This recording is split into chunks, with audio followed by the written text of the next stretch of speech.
Great, Yeah. great. Well, thank you everybody for joining the call. I think I got everybody. Did I miss anyone? Okay, good. We got everybody. And we are recording the call for those of you that just joined us. And we'll take questions along the way, but I'm going to try to get through this because I want to respect everyone's time and be wrapped up by 8 o'clock.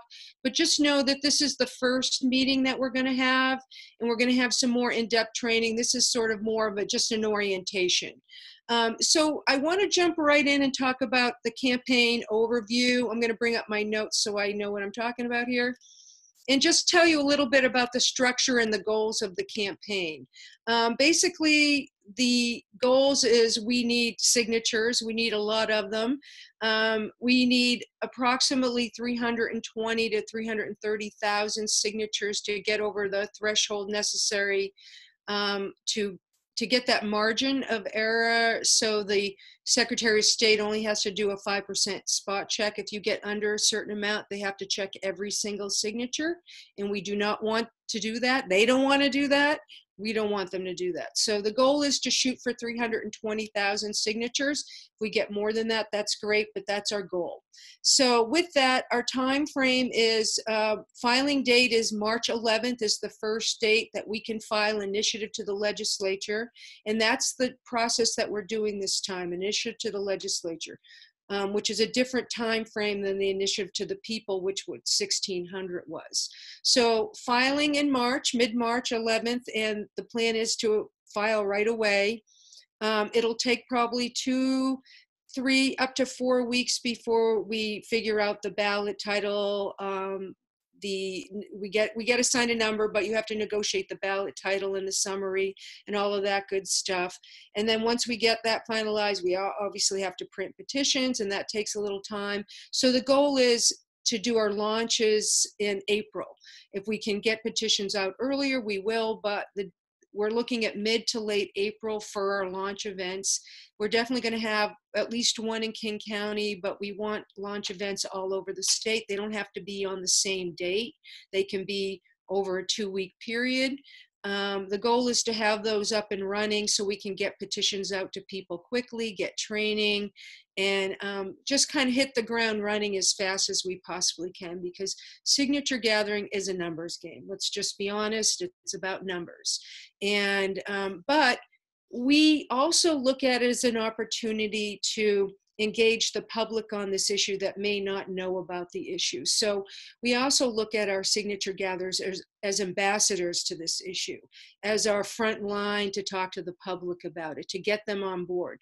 Because if we're successful and get this on the ballot, we're going to get a whole lot of opposition against us, a lot of money. And what we can do to help prevent some of that is to get the people on board and kind of do like Georgia talked about at our last meeting, is like the early get out the vote message, as we're going along, because anything we can do to get the public on board to help shield them from some of the onslaught of information and or lack thereof information they're going to get about this. It's mostly scare tactics more than anything they're going to use. And we have to let them know there's nothing to be afraid of.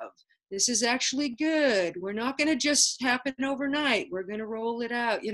It's like easing people's fears, because if people are less afraid about something, they're more likely to buy into it. And that's our goal, is to train our volunteers to be ambassadors for our issue, to sell our issue for us while we're doing that.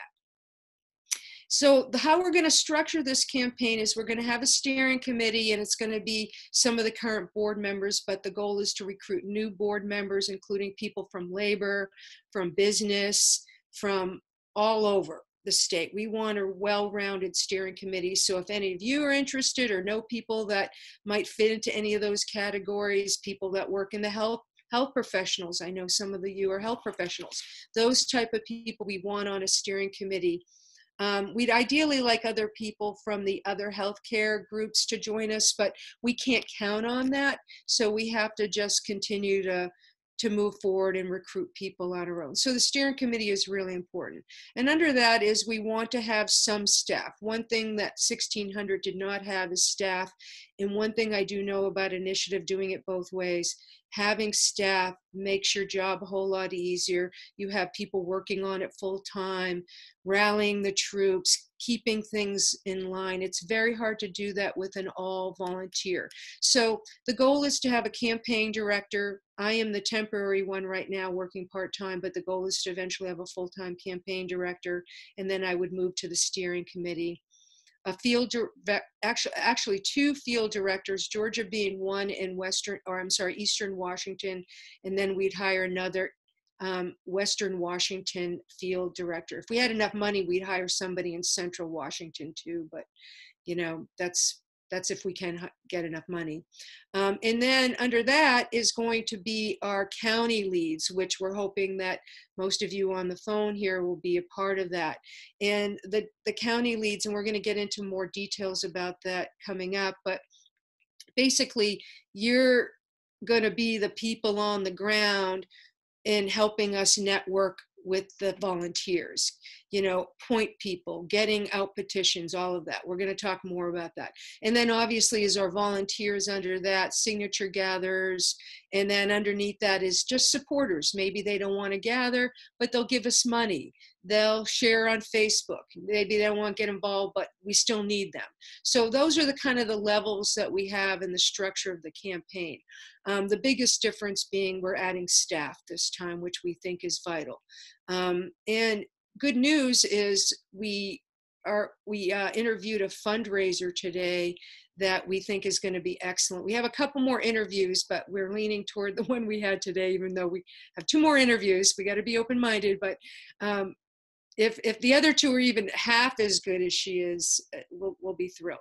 But the goal is the first full-time staff we're going to bring on as a fundraiser, because if we don't have funds, we can't hire the staff, we can't have the petitions, we need that. So, and she can go after low-hanging fruit, or he can go after low-hanging fruit like past donors, get events going, kind of just get the ball rolling, that it's very hard to do if you're just a volunteer, because she can work on it full-time. So that's the goal there.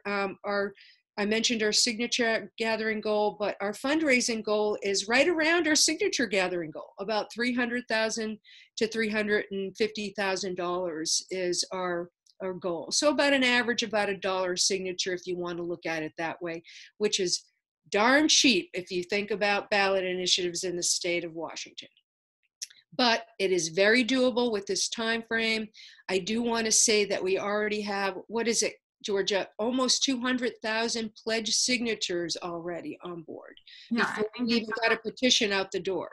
Is that right, Georgia? Yeah, I think it's 196,000. And you can keep track of, everybody here can keep track of where we're at by going to our volunteers page on our website. About every week to 2 weeks, I update the numbers with the new pledges that we've had. Yeah. And so that is one thing that is new this campaign, and that's going to be really helpful. Is everybody on that list going to collect every signature they pledged to? Probably not, but I bet you at least half. And so if even 100,000 of those are pledged, that's 100,000 signatures in the bag, right? And that means we can build on that. So that's huge. So I just want to encourage people to do that. Though I do want to share, I think it wasn't it you, Catherine, that was working an event and had a teenager who pledged 1 million signatures? Yeah, that's not going to happen, but, you know, we appreciate that kind of enthusiasm, right? You know, I would have talked him down a little bit from there and said, we don't need 1 million, but how about 1,000? You know, that would be awesome. So, but I like that kind of enthusiasm. Catherine, did you want to say something about that? You're on, okay. All right, so that gives you a little bit of a campaign overview. Does anybody have any questions about that before we move into some more specifics about the county leads and kind of what we're expecting there? Yes, I have a question. Sure, go ahead. What is the gathering deadline? Oh, I'm sorry. I'm glad you said that. I meant that was something I left off of the timeline. Our signature gathering deadline is actually, I think it's January 3rd of 21, but the goal is to have the signatures in by December 31st, the latest. And in fact, we'd most likely schedule a date a few days before that, even before New Year's. because we can always take down another run of signatures after that up until the deadline. And we've done that before too, but get the main ones in. The sooner you get them in, they like that because they can start working on those, verifying the signatures. Any other questions? I had a quick question. If we want to make a recommendation or send a person your way to be considered for a role, staff role, who should that go to? Should it go to Georgia or? Either Georgia or myself, either one. It's Cindy, C-I-N-D-Y at wholewashington.org or Georgia at wholewashington.org. Either one, because right now I'm sort of also doing field director duties too, until we get a field director on board, which we're hoping to do soon. Right on. Anybody else have any questions about that part? I have a quick question. I'm just curious if there's strategy in going for an off-year election. Good question. Oh, and could you go ahead and introduce yourself, Amber? Oh, I'm Amber King. I am, let's see, what do? I do lots of things. I'm one of the founding local leaders from Moms Across America. I'm hold positions in the 32nd LD and on the King County Board. But I actually just moved to Snohomish County, so I'm just right on the North King-Snohomish border and in the 2nd LD, or 2nd Congressional District. And I'm the Our Revolution Secretary. I'm the Progressive Caucus Secretary also. Get your hands full. That's most of the things. Yeah, and I work 2 jobs, but I work in the medical field as well. And I've been doing lots of organizing for many years. Great. And I did signatures last time. Great. So to answer your question about going into an off-year election, actually gathering signatures during this year really helps us a lot because we are going to have a lot of events, campaign events, festival events. Those work to our advantage. The other thing too is being able to run the campaign in 21 is an off-year election. Well, actually, there'll be more resources available to us. One of the things when I talked to organizer on the national level was saying that we wouldn't have money for you in 20, but 21 we might because the election will be over. So in fact, because of the way our campaign is, it's sort of a good structure for us. We can use the 2020 campaign with big rallies and stuff to collect signatures. And then we can use the off-year election and bring people on that can give us money. Okay, that makes sense. I just wasn't sure if we'd done like some voter strategy on the off-year turnout. There is lower turnout, but with something like this, it may increase actually voter turnout. And so we think that might actually help. Georgia, did you want to add anything to that? No, I think you said exactly what I would say is that this will help increase voter turnout, and especially like if we think about some of those local races too, it will help get the progressives out to vote for candidates that are progressive and lefties. We think we'll get young people out, maybe not on the same numbers that marijuana brought them out, but close. So we think that can help. Was there a question? Oh, if voters approve in 21, when will the implementation kick in? Georgia, do you want to answer that question? I think it's 2 years, but I'm not the initiative person. But I'm pretty sure that it's a 2-year. Catherine, do you know the answer to that question? Oh, she's muted. Let me see if I can unmute. I thought it was 1 year for it to be done. But so like 2021, so then 2022, it would be like 2023. Yeah, like 2 years. Yeah, Okay. it's probably a little less than 2 years if it's kicking in 23. Mm-hmm. Yeah. But it would roll out. So yeah. Right, and then I don't know if it's been changed, but is there still is the transition still the same as before, or did they change that? So then the transition is, I think, like a 2-year there's no time limit on it actually. Yeah, I think people can start opting in. Okay, immediately. The difference between our initiative and legislation and their organizations and other states' legislation is that we have an opt-in period before the waivers are granted, because I don't want to get too far into the weeds with the initiative, but the federal government would have to approve waivers for us to cover everyone on Medicaid, Medicare, all that sort of stuff. So before the waivers are granted, we allow people to opt in. And we're also going to have an initiative training with the people that wrote the initiative, Cindy Jacobs, Erin, and the people that worked on that, so they will be able to answer more in-depth questions that wrote it. So again, this is just going to be touching on stuff, and we're going to get more in-depth as we go forward. So any other questions about the campaign overview before we move on? And I do see that Jennifer Barfield joined us. Welcome, Jennifer. Where are you from? Oh, I'm sorry. I've been on here. Oh, I'm the whole sorry, time. Jennifer. She was here. Oh, I'm sorry. People keep jumping around on the screen, so Oh, no worries. popped around. I thought, did I miss her? Okay, sorry about that. Okay, Good. so I'm going to move on to kind of the county team leads, tasks and expectations in the structure that we're going to do. So part of the reason that we're having these phone calls is to orientate people that are potential county leads That one looks nice. that can help us work on the ground and organize volunteers, be our go-to people. Of course, we'll have field organizers, but they can't be everywhere. They're going to oversee the campaign, be supportive, help you get what you need. The other thing we want is we want to be able to have more than one person in an area. We don't want just a person being the sole lead, because we know that could burn somebody out.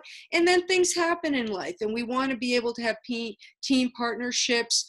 And ideally, it would be nice to have a leadership team in each county, but at least 2. And then that way, if somebody gets sick or something happens, somebody else can step into that leadership role much easier, and there's not a gap. So our goal is to have at least 2 leaders, if not a leadership team in each county that can work together, maybe divvy up tasks, so it doesn't fall on all one person. What I know from past campaigns is when you do that, you risk burnout, or if something happens or if someone gets sick, there's nobody there to fill in, and you're scrambling. So we're thinking about this in advance. Amber, you had a question. Yeah, on that topic, I think it would be awesome to do like north and south of the county. I know where I'm at. It's very easy for me to do North King and South Snohomish, and using the cities like Everett and Seattle as kind of stopping points. Yeah, the goal is to break up the bigger counties like King. We may even have 3 or 4 areas in King County: East Side, Central, North, and South. So we may even be divvying it up more depending on how many people we can get and how we can do that. But yes, the bigger counties, we will definitely have to divvy up, especially in the high population areas, for sure, definitely. So the other thing too is our goal is, again, to get at least 2 to maybe more leads per county to help us organize, coordinate the signature gathering efforts in their county, be the go-to person when we recruit volunteers, to send them your way.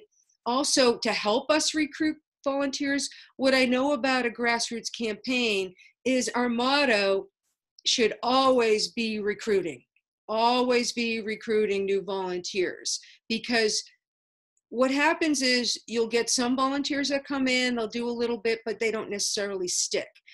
The experience is you have about 20% of the volunteers will do about 80% of the work, but you still need that other 80% to do the 20. So you need everybody, but just know that the more we can help and support those, really active volunteers, like I'm imagining many of you on the phone or like that, the better we can keep you and keep it going. Because this is a much longer campaign than the other one. It's twice as long. People get burnt out. Some people get discouraged because you get a lot of rejection. And there's going to be a lot of opposition and people coming back. But we're going to help prepare you with messaging and all of that stuff, because a communications person in addition to a field director and a fundraiser, as a part of the campaign team. So they're going to be able to help with that. So the other part of the job, and I got to take a sip of water here. The other part of the job is helping us identify signature gathering areas in your vicinity, events, festivals, other opportunities that may come up, help assign people different tasks to table at different events. Parades are excellent places to go, especially before the parade when everybody's sitting around doing nothing. People waiting in lines, you know, that kind of thing. And we're going to have a whole signature gathering training too. We're going to be doing a lot of that. That is one of the jobs of the campaign and the staff, is to support the volunteers and to get you what you need. So recruiting, training, helping with events, also too being able to go and speak for the campaign. Hopefully we can train you, give you slides, give you information, give you the materials you need to go out and speak at an event for us that maybe one of the staff can't be, or the board members, but you're representing the campaign. So the more we have people doing that, the more events and outreach we can do. It's very hard for just 3 people to be able to get around the state to do that. So if we have all our county leads, or at least 1 or 2 people in each county to be able to do that, we're going to be able to cover so much more and do so much more outreach that way. And then also too, it's like helping set signature gathering goals, helping meet that. If we're not able to meet that, adjust the goal. We want to do realistic goals, but we also want to be able to challenge people a little bit too. Georgia. Oops, sorry. Laura had raised her hand. I'm sorry, I didn't see that. Go ahead, Laura. Yes, I was thinking about I-1600 in the last, like, I don't know, I want to say like month, where there was this understanding that that it would take something like exponential to happen in order to make it possible. I mean, in fact, most of us knew at that point. Let me get to my question. So when you talk about always be recruiting, what happened at the end that we were doing is just, I was like signing out or giving petitions to anyone that was enthusiastic. I was like, can you please get 20 or take this and get your family and friends, even if you can't fill it up, just get as many as you can and then mail it into the campaign, because that's just where we were at the end there. So I'm wondering, like, when we're going out and doing signature gathering events, will we have something where we can just enroll somebody right there with a signature gathering kit? Okay, perfect. Yes, absolutely. In fact, what you talked about doing at the end, we're going to be doing right at the beginning. We're going to be doing it all the way through. In fact, we're going to redesign the petition so you can fold it up, and it'll have a return address that'll go right back to the campaign. So people will just be able to fold it up, put a stamp on it, put a little tape on it so it doesn't flop open, and send it back. We got hundreds, if not thousands, of those back from the campaign for 735. Good. So yes, if you find someone, that's part of the training, is if you find someone that's very interested, you can hand them a petition and a small pile of flyers right there and go, here, go recruit your friends and family, send it back into us. That was exactly it. As I started to feel at the end there, like that, literally anyone who's like, yes, and like grabs the pen out of your hand, that person shouldn't walk away without an assignment to get some signatures. Yes. You know. Yes. Question for Laura. Laura, were you going to design a giant red beret, like a really, really big floppy one? Was that part of the campaign? Yeah, I'll do that. That's still on my, I'll put that at the top of my list. All right, Troy. All right. Thank you for answering that. And yes, and we are going to be tracking petitions. We're going to be numbering the petitions. We'll be marking where area we sent them to. So we'll have that. In fact, that'll be part of the job, is keeping track of your petitions for your area. You're not going to be able to keep track of all of them because you won't know all of them, right? Because you may be handing them out. And the thing is that we are not going to be stingy with the petitions. I'm sorry, they're expensive, but we're getting them out there, because the more we can get them out there in people's hands, the more signatures that we can get. And then we just need to alert people, when to get them back to us by, because, You know what's so funny is I got petitions back from 735 over a year after it passed. I got a petition in the mail with like 10 signatures on it or whatever. And I kept it just because I thought it was funny. But yes, so the hard part is making sure people send those back in a timely manner. But we didn't get too many after the deadline, but we did get a few hundred. And so we want to try to encourage people to do that.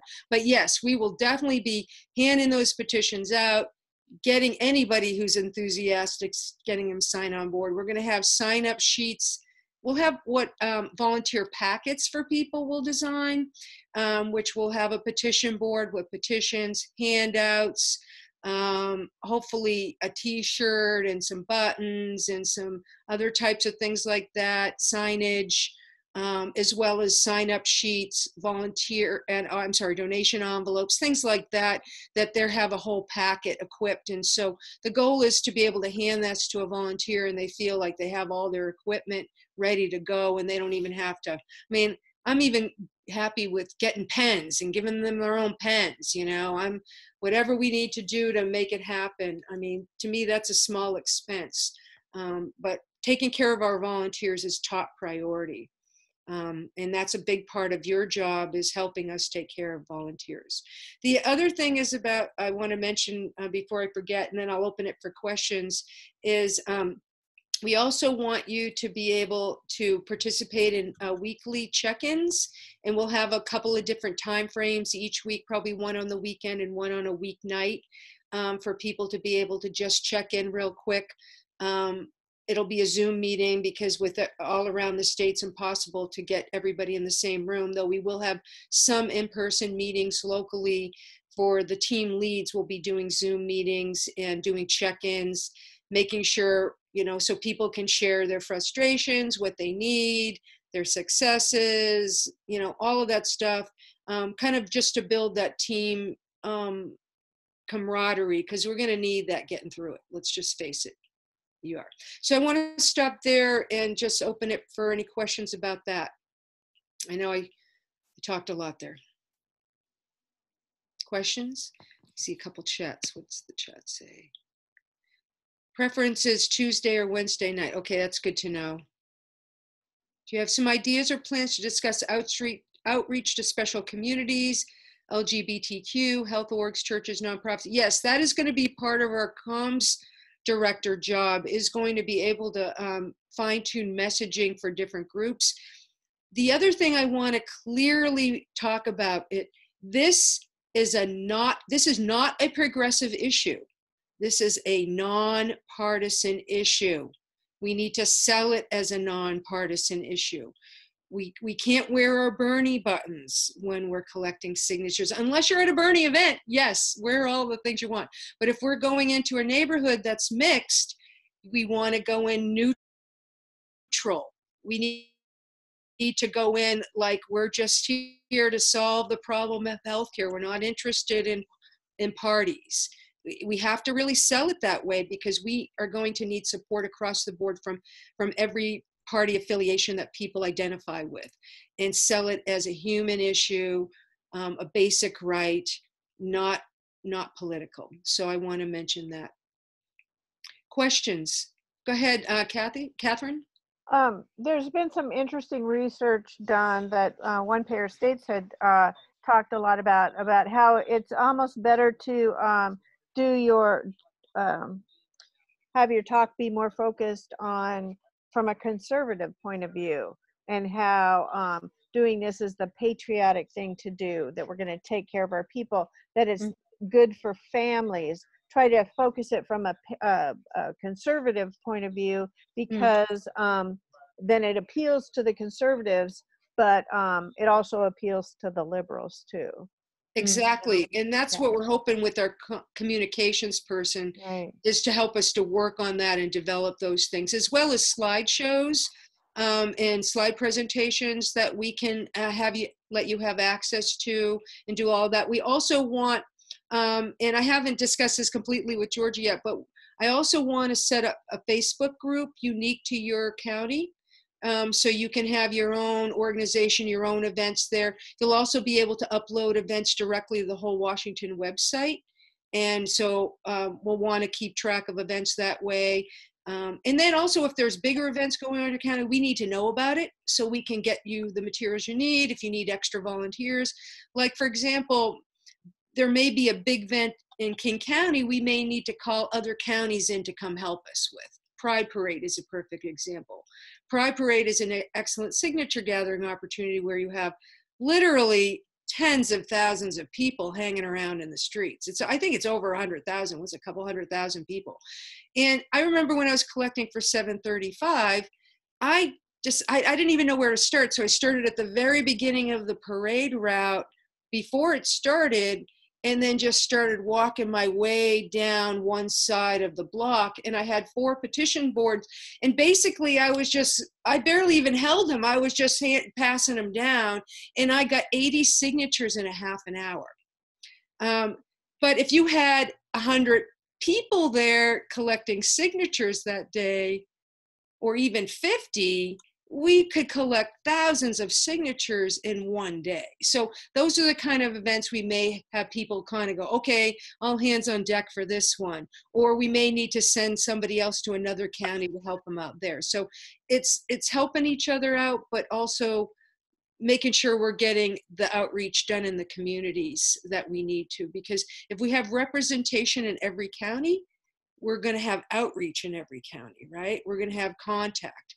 One of the things I know about 735 is the counties we did not win in were the counties we didn't have any volunteers working. Every county where we had volunteers working, we won, every one. In fact, one county we lost by 1 vote, literally 1 vote. If we had anybody there, one person that did any event in that county was Pend Oreille, we would have won that county. So that's how slim a margin we're talking about sometimes with these counties. If we have people there, we'll be better off. Questions?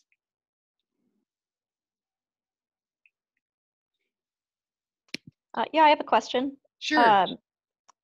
Are there any events, set up in places like, here in Tacoma? I'm thinking I have a whole list of ideas here. How soon do you want people to start working on, getting tables for events and that kind of thing? I think you can start thinking about that now, especially in the summer months coming up or any events. We won't have petitions available until April, so just know that. I'm not sure exactly when, but our launch window is between mid to late April. But any event after that, obviously we can start signing up. We just won't know the number of our initiative until, a couple of more weeks here. Okay. But you can start thinking about those and start thinking about the events you want to cover now. It's never too early to start thinking about that. Georgia? Yeah, Jennifer, can you see us? Because I wanted to do a screen share to show you all about how to put up events on the Whole Washington website. So yeah, I can see you. Perfect. I'll do a quick screen share. Okay. Here. So the nice thing about the amazing new website that Rob built, Rob Fenwick, who's on the call with us right now, is we have a cool tool called Action Network. Last time we weren't able to allow people to upload events. It was me and Cassidy Butler, actually. We had to upload all the events ourselves, which, sometimes we're busy and the events don't get uploaded until maybe even after the event happens, because things are coming up so quickly in different areas of the state. Mm-hmm. So if you go to our website under Get Active, can you see my screen right now, everybody? No, it's not showing. It's not showing? Okay. Okay, can you see it now? Yes. Yes. Yeah. Is it the Whole Washington website? Yes. I have 2 screens. I just have to make sure. So if you go under Get Active Events, you can easily put up your own event. Like, let's say there is a farmer's market coming up, or folk life or something similar in your area, all you have to do is go to this events page and press click to host. You can just put in all the details and it will automatically show up on our website after that. And I can then send out an email to any volunteers in your area to recruit volunteers for that event. So it's super easy. We've tested it and it works great. So if Jennifer, if you have events coming up that you want to table at, just click to host, and then I can actually recruit people via email to go to events to help you out. Awesome. Does that automatically publish then? Mm-hmm. And then, and I missed just the first little bit of looking at the screen. Were there credentials, like, was there security or? So I can go in and approve events, or I can take them off the website. I don't mean to be that cautious. I just, yeah, I mean, like, I'm very tempted to just do an event that's farts, but yeah, knowing that they're, important to keep a secret. While I'm on the website too, I just want to point out that if you go under Get Active, Become a Volunteer, here's where you can see the signature pledges to date. And also, here's the whole Washington volunteer sign-up form. So anytime, like if you're tabling in an event, there's an area where you can print volunteer sign-up forms. But if somebody wants to do it online, this is where they would do that. And if you wanted to print, like let's say, Jennifer, you are going to do a table coming up soon. We have all the literature you need right on our website. Quarter sheets, half sheets, facts, and then this volunteer sign-up form has an area where people can fill out to pledge to collect signatures. Awesome. Let me stop the share. Okay. All right. Great. Thank you. Thanks, Georgia. And two, we're going to have more in-depth signature gathering training. We touched on a couple of things about signature gathering. Obviously, you want to think about high traffic areas, events, people waiting around in line, not doing anything. Also, you want to look at low-hanging fruit, but you also want to be able to think about areas that you normally wouldn't necessarily go to. Also, in the state of Washington, we have very liberal signature collecting laws. In fact, it's in the Constitution. It's considered political speech, and so it's basically you can collect in any public area. You can pop up a table at a public park and set up shop if you wanted to, as long as you're not impeding traffic or anything like that. You can also petition outside of businesses that allow other places or other people to be outside their store, like selling Girl Scout cookies or ringing the bell at Christmas time or any other type of signature gathering. You can definitely do that. Some managers may fight you on it, but anytime we've ever come up with the police, we've always won. The police always side with us, but we don't expect volunteers to get into it, unless they want to. Tanya, question? You're on mute. So my question is, because last year, that's one of my big things is I found that hospitals were perfect places to collect signatures from hospitals, from people coming out, people going in, the hospital staff, the patients. But then I got really challenged by the hospital, right? And so we couldn't be in the hospital property. Is that still the way it goes? It depends on the business, because if they don't allow anybody else, which I doubt they do, then they can kick you out. But you can be on the public sidewalk leading into the hospital, absolutely. Yeah. Public sidewalks, again, as long as you're not impeding traffic in any way or interfering with people's right of way, you're perfectly acceptable to be there. Ferries, I do want to throw out a big push for ferries is a great way to go. Especially during rush, they're a captive audience. So you can get them while they're waiting in the ferry terminal, or you can ride the ferry. and I've done that back and forth, and you can collect a lot of signatures there during rush hour, also during sporting events, especially the Bainbridge and the Bremerton ferries. If there's a Seahawks game or a Mariners game, those ferries are packed, and we've gotten a ton of signatures that way. Yes, Tanya.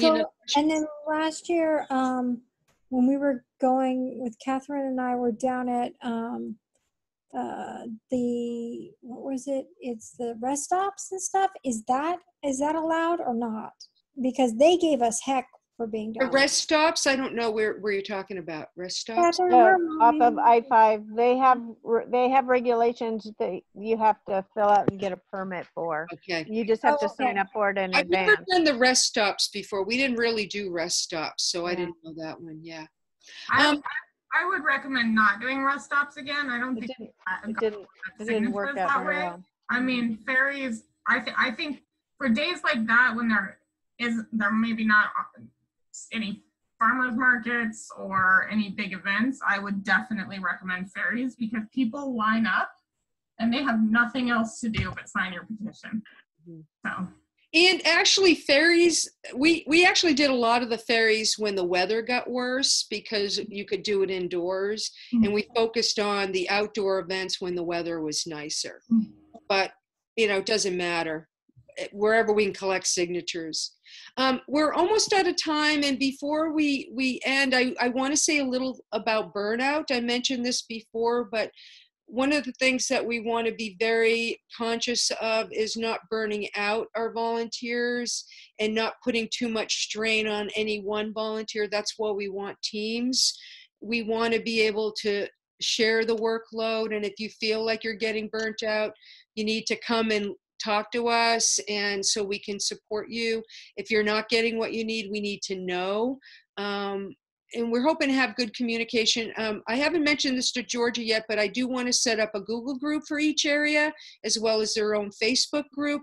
We also have Slack, though we're having trouble getting people to use Slack. But we're going to get you, once we get people listed of who's going to be which leaders in which areas, then we can get you the list of the volunteers in your group, so you can begin to start doing outreach to them. So you'll have, and we'll funnel you new names as they come in. So we'll break up those sections in the database that you'll be able to have access to the volunteers in your group, so you can do outreach with them. But we do want to prevent burnout, so get enough to eat, get enough sleep, get enough water, take breaks. We need you, but we want you to be there through the whole campaign, right? Because this is a long one. This is a long campaign. It's not like the other one was short-lived. This is, the signature gathering, and then we got the election after that. So it's a long campaign. And we do have a few, just a couple things in the chat. I want to make sure I didn't miss anything.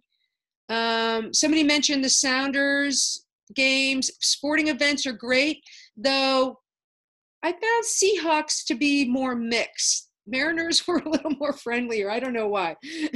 Maybe it's football players versus baseball. I don't know, but I just found that. But yes, any kind of game, you can work those stadiums. Absolutely. So all the stadium games. A senior center, somebody mentioned, yes, especially if you can go in and do a presentation to the senior center. Oftentimes they'll let you also leave a petition there too if they support it.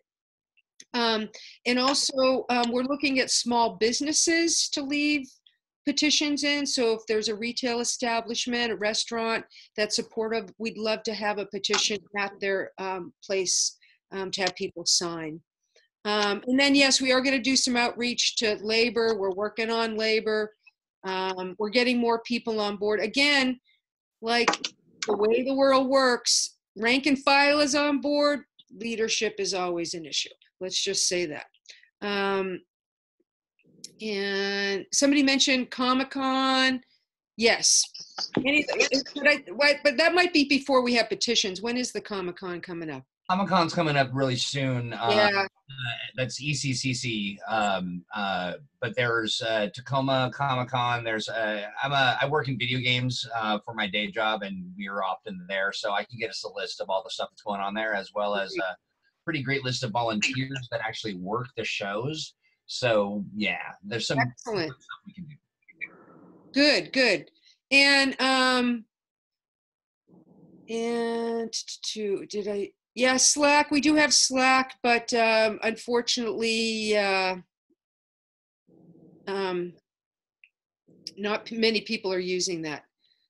And then people are mentioning how Bernie's winning California. Oh, yay, good, okay. I'm sorry, I'm just reading the notes here. Texas. Does there exist a summary of the differences between the new language and 1600? Georgia, do we have? We can have, that's why I think we're gonna have a separate training just on the initiative, and then you can go over, we'll have Cindy Jacobs and Erin, and I forgot Erin's last name. Georgian. It's a lot. Georgian, that's right. First names, so it's Yeah, I know. confusing. That's what I thought. I thought it was George, but I said it's not George. It's something else. And so they're going to be presenting a training on that, and they'll be able to get into the nitty gritty of the differences for you. So, and then there are a lot of bigger events. Oh, right now there's a lot of big events canceling right now because of the coronavirus. But by the time I think we have, hopefully, by the time we're ready to collect signatures, it will be sort of mellowed out, or not, and then we'll just deal with it from there. It makes a bigger case for healthcare if it's not, right? We can use it to our advantage. I don't know what to say else but that, but use it to our advantage. So, okay, I think that's it. Was there any other last questions before we wrap it up for the night? I do have my final push on my assignment for people if you want to hear your week's assignment. If anybody's ready for that. Yes, go Georgia. Okay, so and this is something I also told to the Sunday evening county leads. If you can sign up 5 to 10 people to pledge to collect signatures coming up, that would be great. And we have, whoever gets the most signatures, we have these amazing bracelets. I don't know if you can see what it says, but Whole Washington Medicare for All, that one says. And this one says Whole Washington. I think it's coming in backwards, but I think it's upside down, but yeah, it looks good. Yeah. And they were made by one of our volunteers. So here's. Is that Christine? Yes. And they're just gorgeous. So whoever gets the most signature pledges this next week, and how you will get credit for that. Let me do another screen share. Let me know if you can see it. On that page that I showed you earlier, become a Whole Washington volunteer, where people sign up, they can pledge to collect signatures.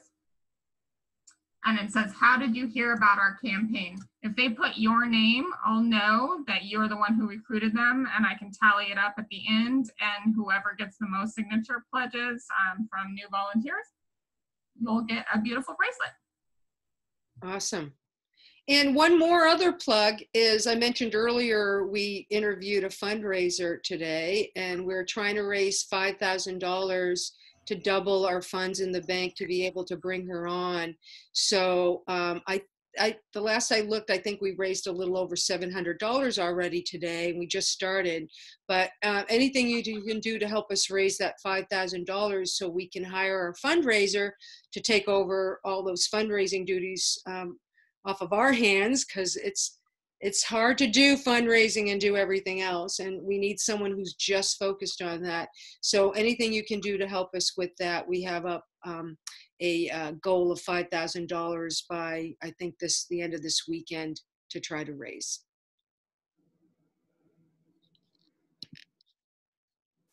All right, people saying thank you. All right, everybody, we're over 6 minutes, and we will be having another meeting soon. We'll let you know of the next meeting, but we'll keep you posted. Thank you so much for joining us, and thank you for your commitment to this. Bye. Thank you. Oh, bye. Bye. Thanks. Bye-bye.